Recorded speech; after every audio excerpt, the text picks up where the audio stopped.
विधानसभा निवडणुकीवेळी दोन माणसं भेटली, 160 जागा निवडून आणण्याची गॅरंटी देत होते. मात्र मी आणि राहुल गांधींनी हा मार्ग नाकारला. शरद पवारांचा मोठा गौप्यस्फोट.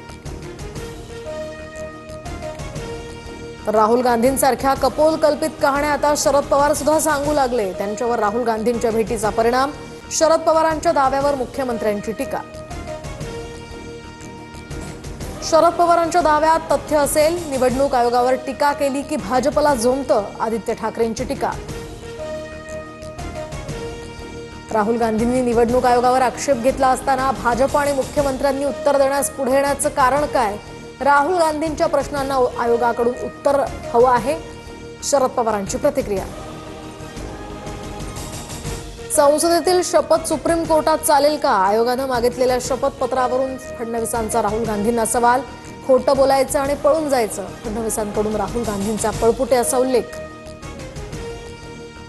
सोमवारी इंडिया आघाडीचा मोर्चा केंद्रीय निवडणूक आयोगाच्या कार्यालयावर धडकणार. राहुल गांधींच्या मतचोरीच्या दाव्यानंतर देशभरात निवडणूक आयोगाविरोधात वातावरण तापण्यास सुरुवात. शिर्डी मतदारसंघात सुद्धा मतदार नोंदणी घोटाळा, आयोगाकडे माहिती मागून सुद्धा ती दिली नाही, बाळासाहेब थोरात यांचा आरोप. तर स्वतःचं अपयश झाकण्यासाठी थोरातांचं बेताल वक्तव्य, विखे पाटलांचा पलटवार.